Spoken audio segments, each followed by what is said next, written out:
Hello, everybody. Scott Golden, Golden Opportunities Coaching here. Welcome to those of you who are new. Welcome to those of you who are seasoned veterans of what we do around here. We take psychological, spiritual, and emotional concepts and put them into language that's easy to understand. Thank you to those of you who are already subscribed. If you're new, please subscribe. Today, we're going to talk a little bit more about highly sensitive people. So, a highly sensitive person is a person who is wired to have, for the best way to describe it would be extra sensitive emotions, or an emotional state that is uh, easy to easy to trigger, easy to trip. And so there are some things that make an HSP, or highly sensitive person, uh, unique and different in comparison with the rest of the world. And we're going to talk about four of those today. The first thing I'd like to talk about is they keep going. Um, they are very solution driven. And so, where a person who is um, not as sensitive might be able to shift gears and walk away from a situation, a problem, or something that needs a solution. An HSP is a person who it's always going to be running in the back of their head, kind of like a loop track or like a beat track in the background of their mind, of their emotional state, of their emotional core, until they find a solution to the problem. Now, this can occur for several weeks, several months, sometimes even several years. If a person who is an HSP is really attracted to finding a solution for something, or really feels compelled or drawn to find a solution for something, they will not stop until they find that solution. And I know that there are a couple of two or three social causes that I'm that way about, that I've been that way about for over 20 years. And one of them is trauma recovery. That's why you'll hear me talk a lot on this channel about trauma recovery and the ways that it's being done wrong by my mainstream society. It's why I went into life coaching. It's why I'm committed to working with people, and I've done over 35,000 sessions with people in the last 13 years, because I truly believe in trauma recovery and that there is a solution to that much larger world problem. And so an HSP is going to be determined, almost pitbull like, in keeping going until they find the solution or find a way to put their solution into practice actively. So the next is sensitivity. Obviously, a highly sensitive person is more sensitive than others, but it also means that the six main senses that we have, so hearing, sight, taste, touch, and smell, and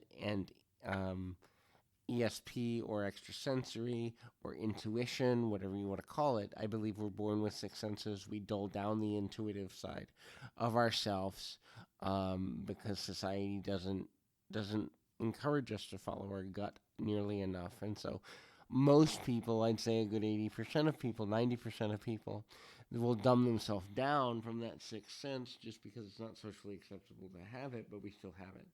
But these people are sensory individuals. So something that is really beautiful to them will almost invoke emotion.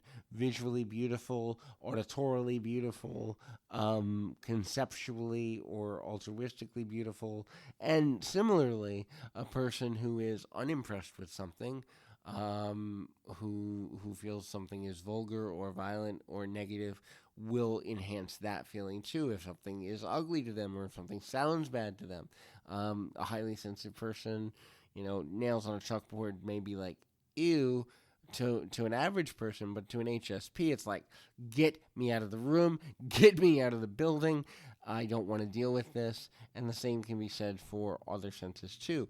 For an HSP that's highly intuitive, this can be really challenging, because if you have a gut feeling about something, or an emotional knowing, an intuitive knowing, and someone's not listening to you, it can actually cause problems in relationships when they can see the link between an emotional state and an outcome, or an emotional state and a root cause of a problem, and the other person refuses to see it, doesn't see it, or won't even look at it.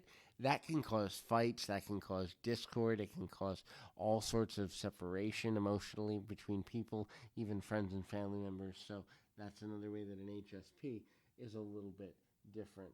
So the other thing too is, back to kind of looping back to our first point, an HSP is a thinker, not a doer. So what that means is it doesn't mean that HSPs are inactive, but it's almost like solving a puzzle. An HSP is going to think of every possible problem, every possible solution, every possible link in the smoothness and delivery of a solution. And they are going to spend a lot of time thinking about what I call the three core questions to move any conversation along: why not, and what if. So, why is it this way? Why not look at it that way? What if we looked at it that way? And then build their solutions almost like a Jenga puzzle from there. Those three questions ultimately are the building blocks of the way that an HSP's mind works. Why is it this way? Why not? Can't it be another way? And what if we looked at it another way? How would that change things? How would it benefit people? How could it negatively affect a person? These are the types of internal conversations and thus thoughts that an HSP has almost every day, all day. And so it's easy for them to get lost in those thoughts and the last point, imagination.